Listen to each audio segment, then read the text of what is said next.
Unit second, probability.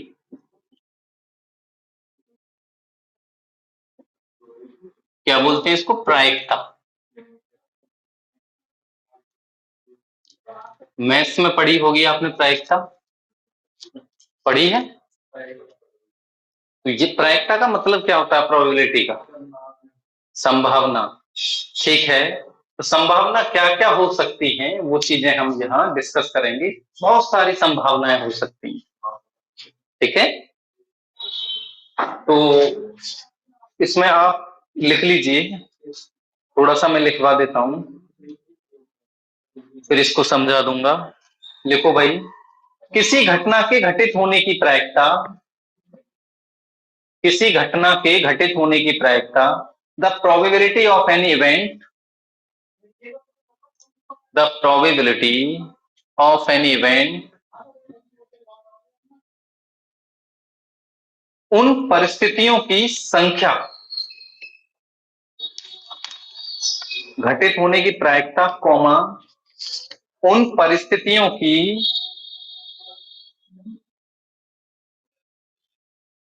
परिस्थितियों या स्थितियों की, परिस्थितियों या स्थितियों की संख्या जिनमें वह घटित होती है, जिनमें वह घटित होती है।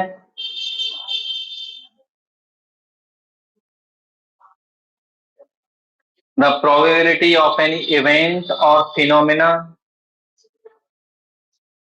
is equal to the ratio, is equal to the ratio of number of cases, of number of cases in which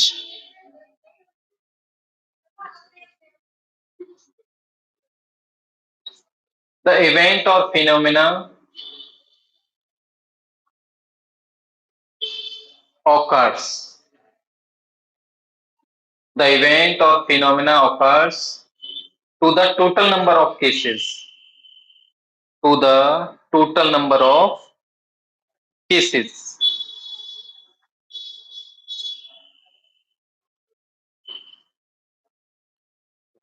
आपने लिखा था जिनमें वह घटित होती है तथा स्थितियों की कुल संख्या का अनुपात, तथा स्थितियों की कुल संख्या का अनुपात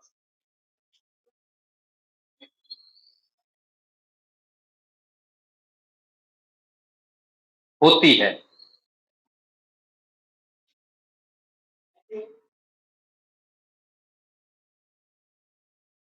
जबकि स्थितियों की कुल संख्या काफी अधिक हो।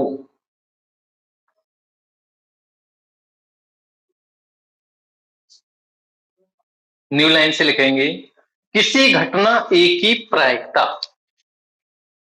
Probability of any event A, किसी घटना ए की प्रायिकता, probability of any event A can be written as,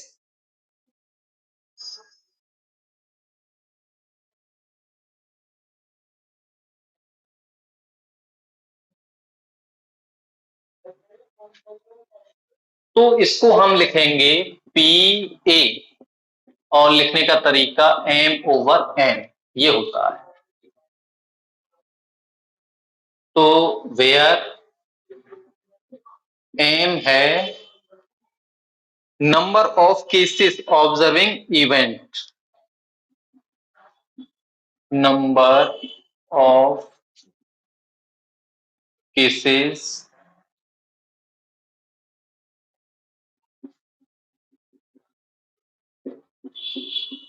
event, total number of event.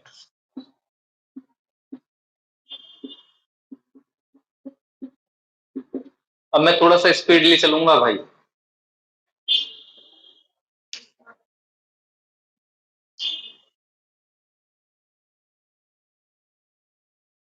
ऊपर है घटना के घटित होने की संख्या, ये लिख लीजिए, घटना के घटित होने की संख्या, और दूसरा है आपका स्थितियों की कुल संख्या। नीचे आप टोटल नंबर ऑफ इवेंट या घटनाओं की कुल संख्या, ये लो, घटनाओं की कुल संख्या।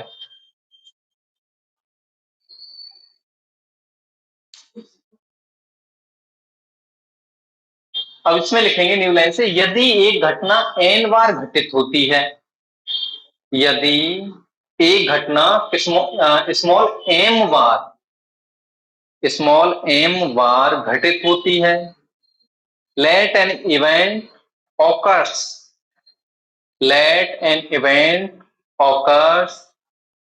in small m ways, और n बार नहीं होती है, and not occur in n ways, and not occur in small n ways, तब कुल स्थितियों की संख्या, स्मॉल n पहले स्मॉल, बाद में स्मॉल n, पहले स्मॉल m था, स्मॉल m बार तो ऑकर है, नॉट ऑकर है स्मॉल n बार। तो न्यू लाइन से उसी में लिखेंगे, तब कुल स्थितियों की संख्या, then total number of cases, total number of cases हो जाएंगे n is equal m plus m या m प्लस n। m के बाद n आता है तो चलो ऐसे लिख लीजिए, m प्लस n, कैसे भी लिख लेंगे, वैसे कोई दिक्कत नहीं।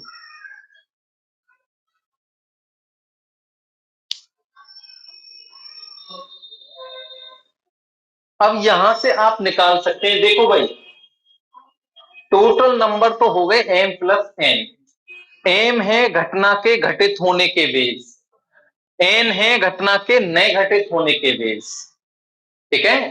तो हम जो निकालेंगे इसमें, हमें निकालना है कि आपसे कहा जाएगा घटना के घटित होने की प्रायिकता, प्रोबेबिलिटी ऑकर्स फॉर इवेंट, तो हम क्या निकालेंगे, तो एक लाइन आप लिख लीजिए,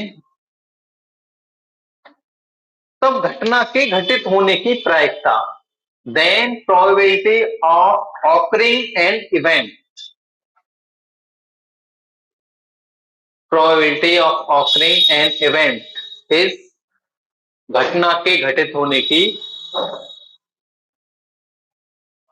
प्रायिकता, ये आएगी बच्चों T, और यहां लिख दीजिए M थी ना घटित होने वाली, तो ये आएगी ऑकरिंग किसमें हो रही है, M, और नीचे M plus N total cases, तो is equal M over capital N।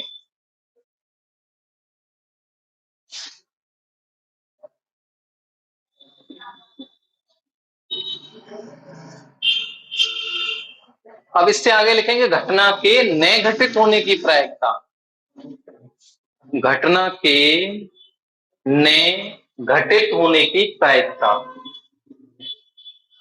The probability of failing the event, the probability of failing the event या नॉट ऑकरिंग,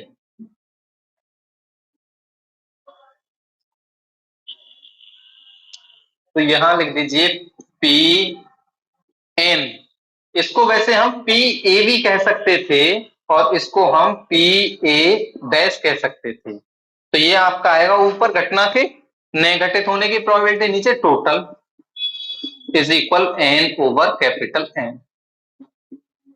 इक्वेशन नंबर 3।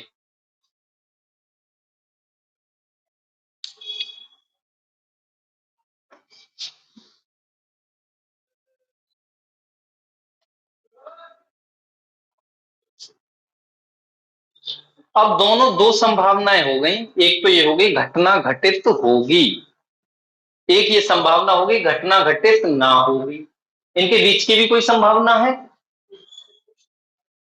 तो यही तो बात है, तो घटना घट जाएगी या नहीं घटेगी। अच्छा, इन दोनों दो बात हैं और दोनों को हम एक साथ लें, तो इनका जो सम होता है, यहां से पूछा जाता है, इनका जो सम होता है इक्वल टू 1 आता है। ठीक है, यानी कि 100% ये बात सही है, या तो घटना घटित होगी या घटना घटित नहीं होगी, यानी कि P A plus P A dash is equal to 1। तो न्यू लाइन से लिखें, दोनों घटनाओं का योग हमेशा 1 होता है। The sum of both events, दोनों घटनाओं का योग लिखा है, दोनों घटनाओं की प्रायिकता का योग, दोनों घटनाओं की प्रायिकता का योग। The sum of probability of both events be always unity या 1। It means P A plus P dash A is equal 1।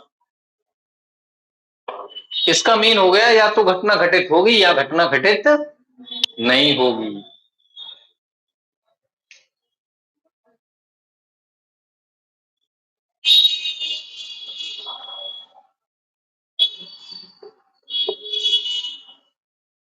एक नोट पॉइंट लिखते हैं, तो बहुत पूछा जाता है।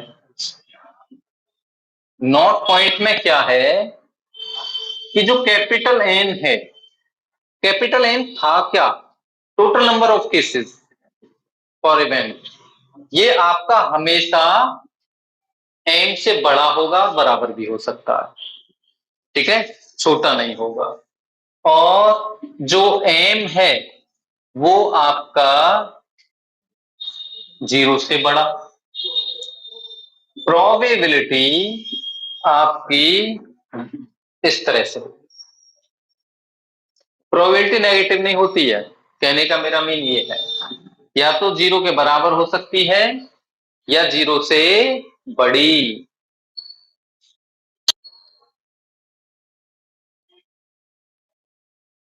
कहने का मेरा मीन ये हुआ कि पी ए हमेशा पॉजिटिव क्वांटिटी होगी।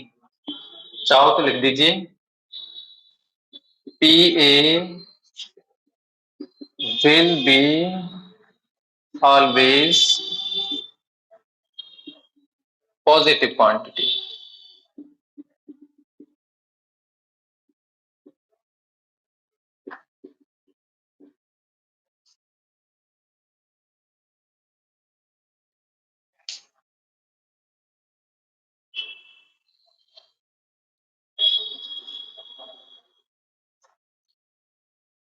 कुछ पॉइंट्स लिखेंगे, समरूपी घटना, equally likely event.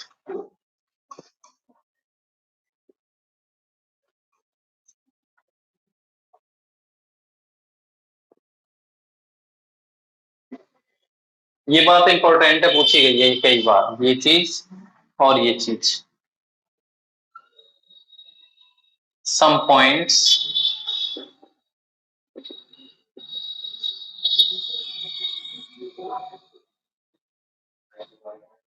Equally likely event, समरूपी घटना,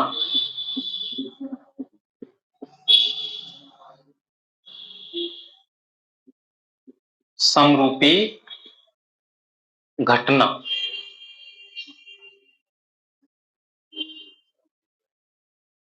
समरूपी घटना क्या है,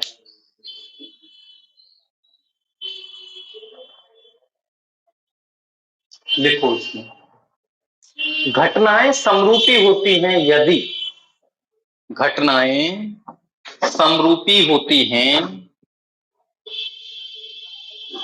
यदि सभी घटनाओं के होने की संभावना समान है। घटनाएं समरूपी होती हैं यदि सभी घटनाओं के होने की संभावना समान है। Events are said to be equally likely. Events are said to be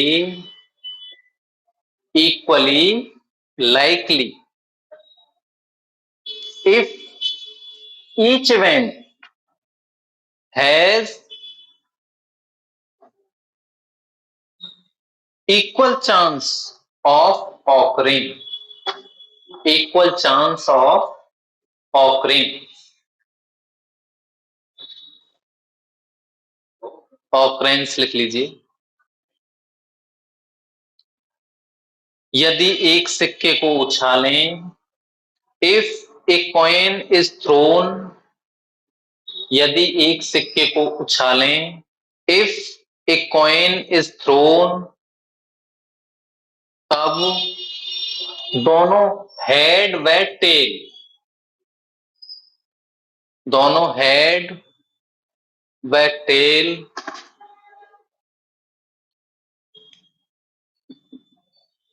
head bracket में एच लिख लीजिए, व टेल टे लिख लीजिए, आने की संभावना समान होगी।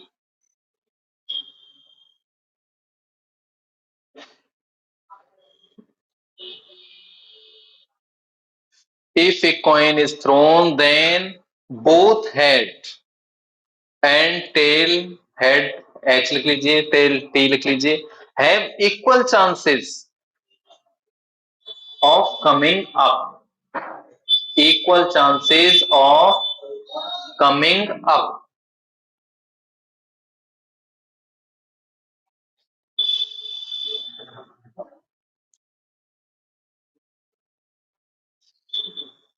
भाई एक आपका सिक्का है, कॉइन है, उसको उछाला जाए तो उस पर हेड और टेल दोनों के आने की संभावना बराबर है, आधी आधी है, हेड भी आ सकता है और टेल भी आ सकता है। नेक्स्ट इवेंट है आपकी इंडिपेंडेंट इवेंट, इंडिपेंडेंट इवेंट, इसको बोलते हैं स्वतंत्र घटनाएं, स्वतंत्र घटनाएं।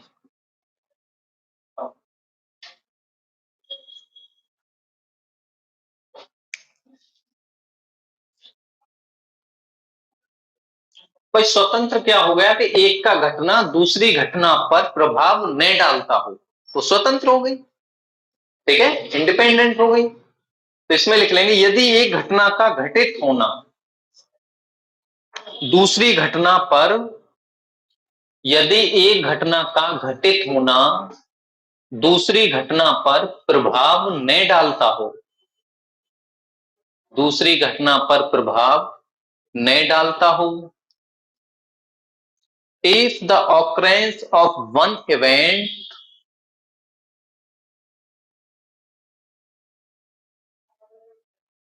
does not affect the occurrence of another, the occurrence of another, तो उसे स्वतंत्र घटना कहते हैं। Then both events are called independent events।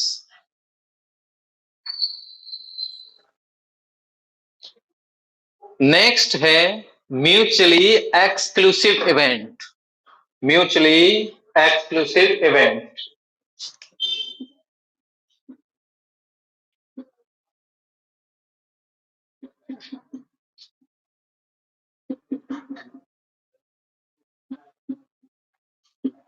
परस्पर अलग घटनाएं,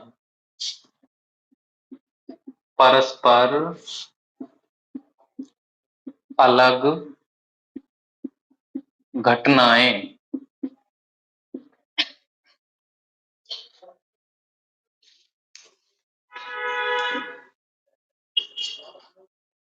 दो घटनाएं परस्पर अलग होंगी। Two events are said to be mutually exclusive। दो घटनाएं परस्पर अलग होंगी यदि एक घटना के होने पर, यदि एक घटना के होने पर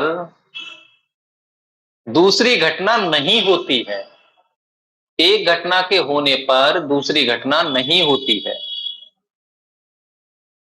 Said to be mutually exclusive if the occurrence of any one of them, if the occurrence of any one of them, comma, stop the occurrence of other event, stop the occurrence of other event. Such events occur simultaneously. ये घटनाएं एक साथ नहीं हो सकती।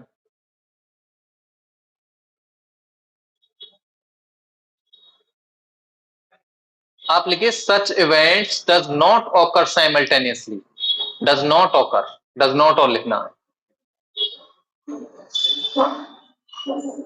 यदि P1 व P2 दो परस्पर अलग घटनाएं हैं, यदि P1 व P2 दो परस्पर अलग घटनाएं हैं, if P1 and P2 are the probability of two mutually exclusive events, mutually exclusive event, R2 are the probability of two mutually exclusive events.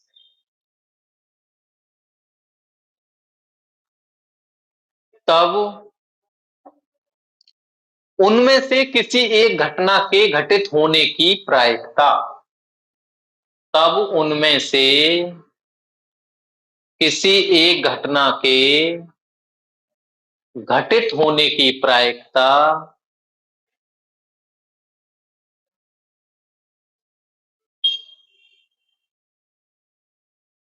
इन घटनाओं के योग के बराबर होती है, इन घटनाओं के योग के बराबर होती है। Hence, the probability of occurring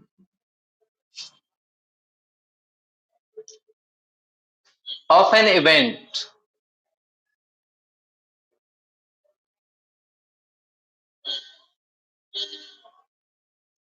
from them is equal to the sum of these probabilities, these probabilities।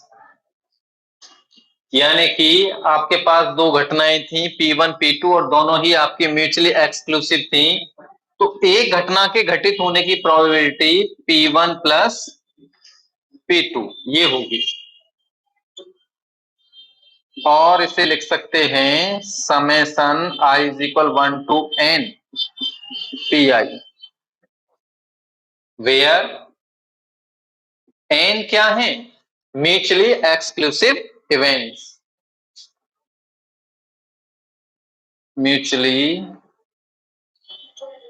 Exclusive event, mutually exclusive event. ठीक है बच्चों, और ये आपका एडिटिव लॉ बोला जाता है प्रोबेबिलिटी का। क्या बोला जाता है, एडिटिव लॉ। तो इसमें आप लिख लीजिए this is the additive law of probability, this is the additive law of probability.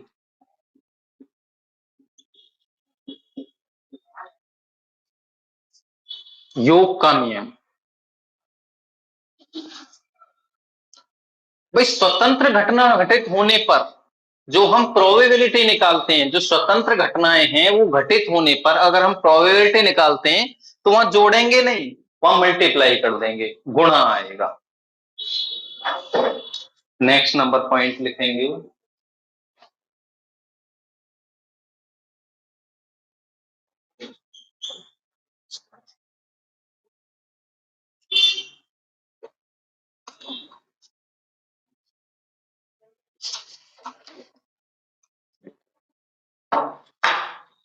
Next point इसमें लिखेंगे, यदि दो स्वतंत्र घटनाओं के घटित होने की प्रायिकता, यदि दो स्वतंत्र घटनाओं के घटित होने की प्रायिकता P1 व P2 है, if P1 and P2 are the probabilities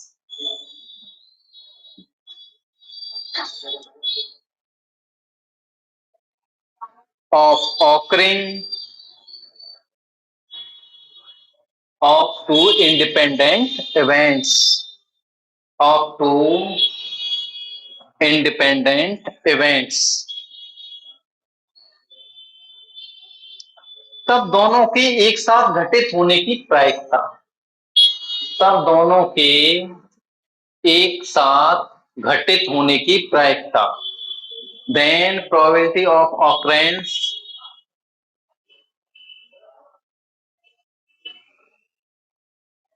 both of them simultaneously will be, दोनों के घटित होने की जो प्रोबेबिलिटी है उसे हम ऐसे लिख देंगे 1,1 ऐसे लिख लीजिए, 1,2 is equal P1 into P2।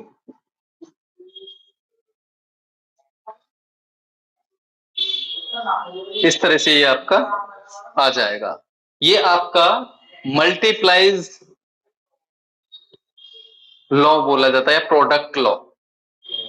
अच्छा, इसको हम देखो मल्टीप्लायर ऑपरेटर जो होता है ये इस तरह से पाई टाइप में बनाते हैं, और I is equal 1 to n PI, multiplier operator बोला जाता है। This is the product law of probability.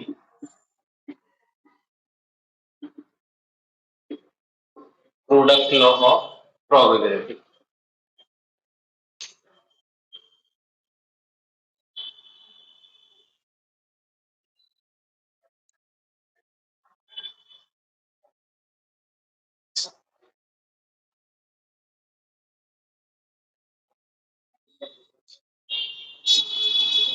Probability के घटित होने की रेंज, नेक्स्ट पॉइंट, प्रायिकता के घटित होने की परास, द रेंज, हाँ नेक्स्ट पॉइंट लिख लीजिए, the range of occurrence the probability, the range of occurrence of probability will be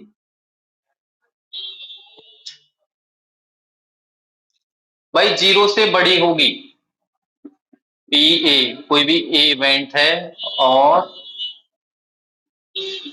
1 या 1 के बराबर होगी या छोटी, यानी कि इस तरह से लाई करती है, 1 से ज्यादा नहीं होती है प्रोबेबिलिटी कभी भी, क्योंकि 1 का मतलब ही 100% है।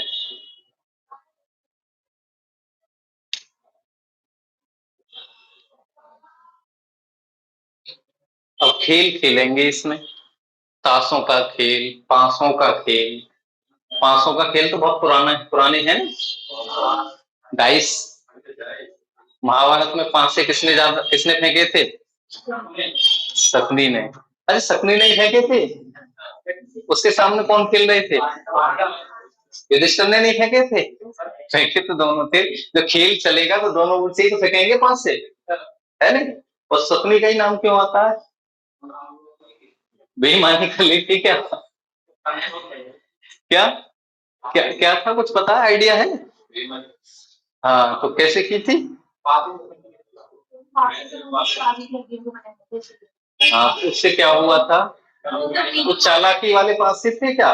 कुछ, हाँ, कुछ कुछ था, ऐसा ही हुआ कुछ। चलो, ताश की गड्डी में कितने ताश होते हैं? 52 होते हैं। कितने होते हैं? सारी जानकारियां जरूरी हैं, कहने का मेरा मीन ये है, 52 ही होते हैं। और कितने कितने कलर के होते हैं, कौन कौन से होते हैं? ठीक है, 2 कलर होते हैं, और रेड और ब्लैक। ब्लैक में भी 2 अलग अलग होते हैं, हुक्म, चिड़ी ईंट और पान, इस तरह से बोलते थे ना। हाँ, तो ये भी आपको पता करने हैं, क्योंकि इनके क्वेश्चन आपसे पूछे जाते हैं। डाइस में, डाइस जो होता है भाई, कितने सरफेस होते हैं डाइस में?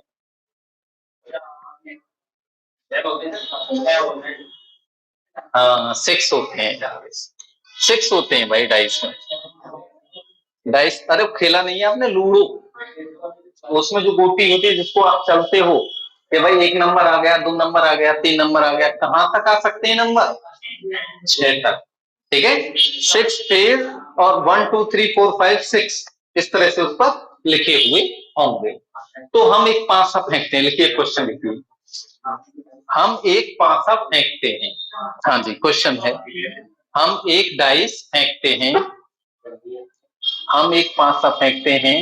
We throw a dice, we throw a dice, we throw a dice. नहीं, क्वेश्चन, क्वेश्चन, एक क्वेश्चन है, और इस पर 2 संख्याएं आती हैं, and 2 numbers come, 2 number come on the dice। संख्याओं के 6 व 4 होने की प्रायिकता क्या होगी? संख्याओं के 6 व 4 होने की प्रायिकता क्या होगी? What is the probability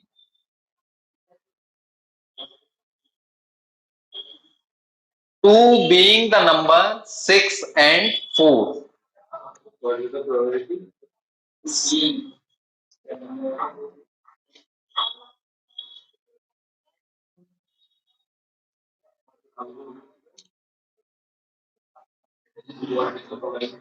What is the probability?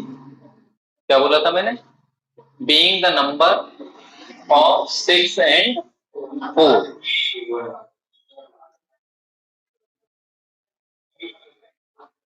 देखो भाई, पहले हम पासा फेंक रहे हैं, उस पर एक फेज पर 6 लिखा हुआ है। ठीक है, तो अभी मैंने आपको बताया था, प्रोबेबिलिटी थी, probability m over n। n था उस घटना के घटित होने की संख्या, favourable cases, total number of cases. जब 6 हैं तो टोटल नंबर केसेस कितने? 1 आ सकता है, 2 आ सकता है, 3 4 5 6, 6 बार ऊपर आ सकता है ना।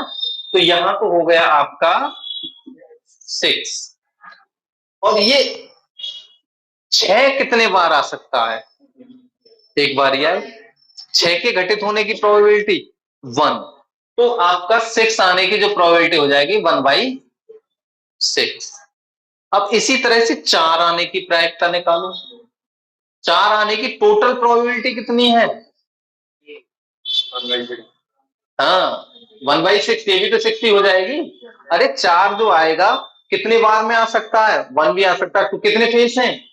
6, 6 फेस हैं। तो टोटल नंबर कितने हो रहे हैं उसके? 6।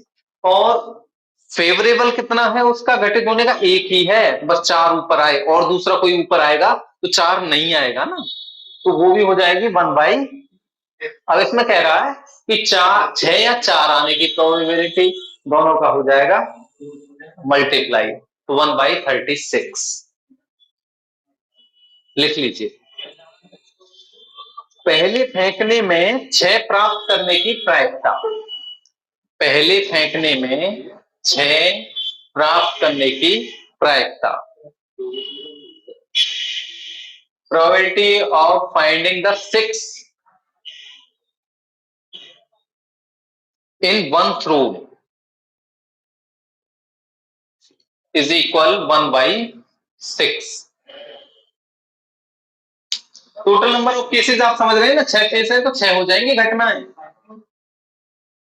दूसरी बार फिर फेंका, दूसरी बार 4 आने की प्रायिकता,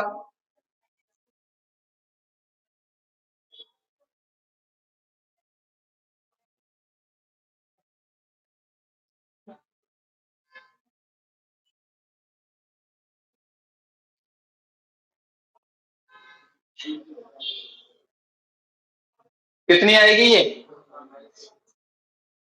ये भी आ गई 1 by 6।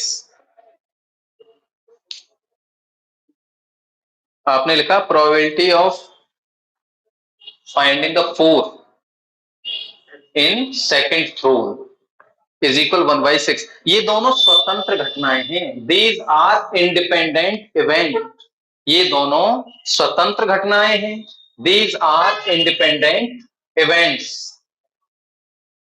तब कुल प्रायिकता, इसको कह दीजिए P6, इसको कह दीजिए P4। ये 6 आने की थी, ये 4 आने की थी। Total probability, total probability P is equal P6 multiply by P4, 1 by 6 multiply by 1 by 6, 1 by 36।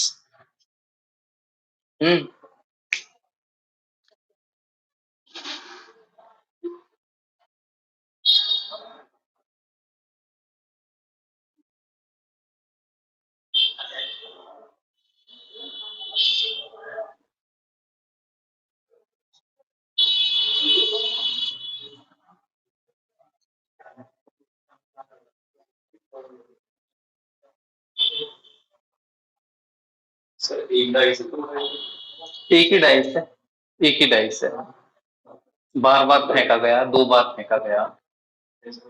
इसमें कह रहा है 6 व 4 आने की प्रोबेबिलिटी, 6 and 4।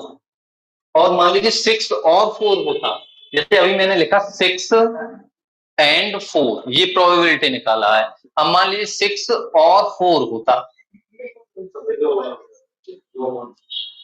हाँ, फिर क्या हो जाता 2 by 36, नहीं 2 by 36, ये आपका इस तरह से आता ना 1 by 6 plus 1 by 6, 2 by 6,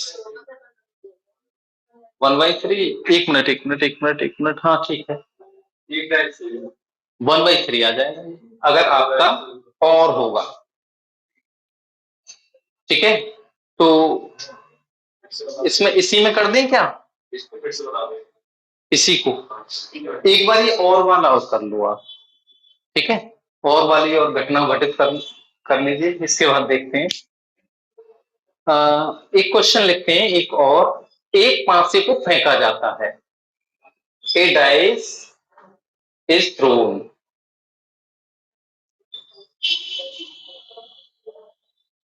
number 1 6, number 1 6, number 2 5 या 6 आने की प्रायिकता बताइए। नंबर 1 है 6, नंबर 2 5 या 6 आने की प्रायिकता बताइए। नंबर 1 6, नंबर 2 5 और 6 आप लिखेंगे probability of coming the numbers, number 1 6, number 2 5 और 6।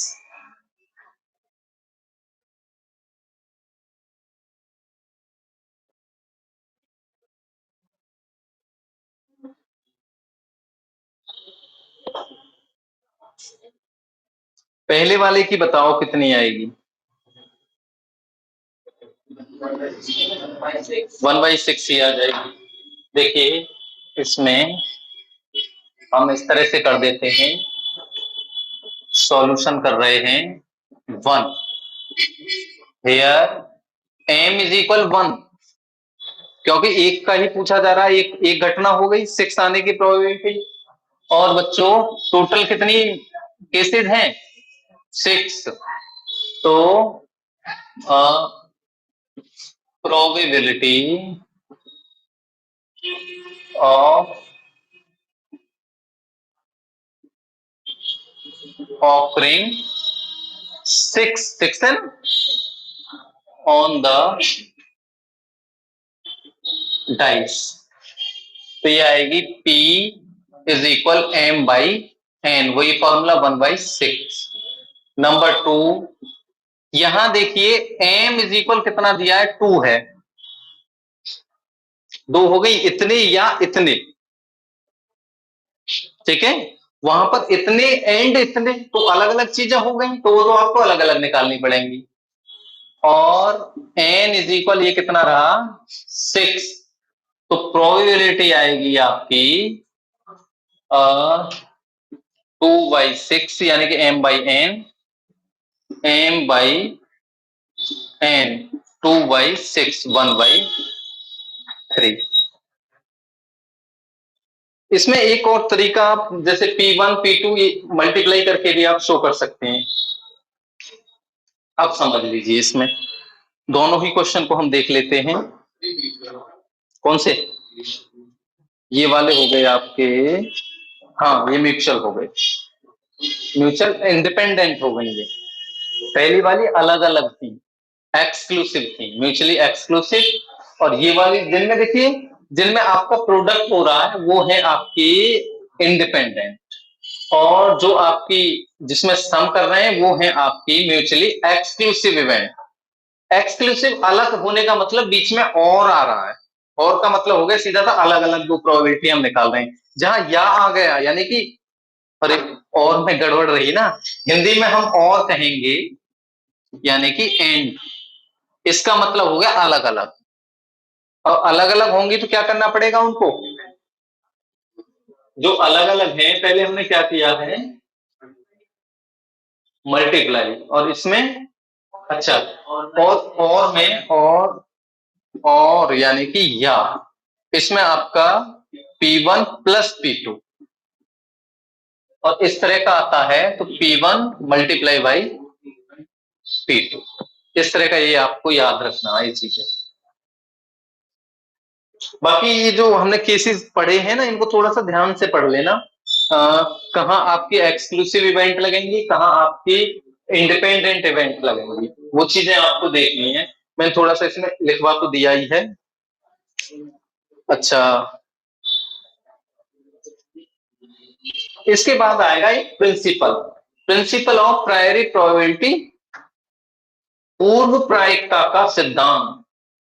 पूर्व प्रायिकता का सिद्धांत क्या कहता है कि जब कोई घटना घटित नहीं हुई है, घटना प्रोसेसिंग में चल रही है, उस टाइम हमारे माइंड में क्या क्या घटनाएं आती हैं, वो ही आपकी प्रायरी प्रोबेबिलिटी कहलाई जाती है, पूर्व प्रायिकता। जैसे किसी सिक्के को उछाल दें, ध्यान दो भाई, किसी सिक्के को उछाल दें, अब वो उछल रहा है, तब आपके माइंड में क्या क्या आ रहा है? या तो हेड आएगा या टेल आएगा, तो वही आपकी पूर्व प्रायिकता है। घटना के घटित होने से पहले जो दिमाग में चीजें चलती हैं वही आपकी पूर्व प्रायिकता कहलाती है। तो इसको नेक्स्ट चेक कर लेते हैं, ठीक है। अब थोड़ा सा मैं भाई स्पीड बढ़ाऊंगा, इनको जल्दी से इस बुक को फिनिश करते हैं। और साथ के साथ करते रहिए चीजों को।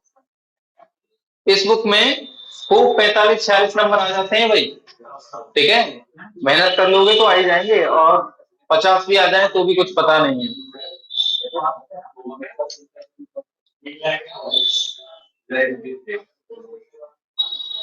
अरे एक बच्चा ज्वाइन होना, कोई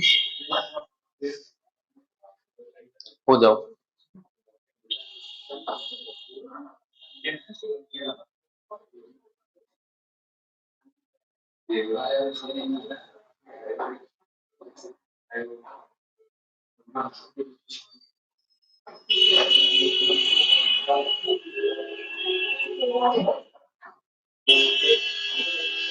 हो गए?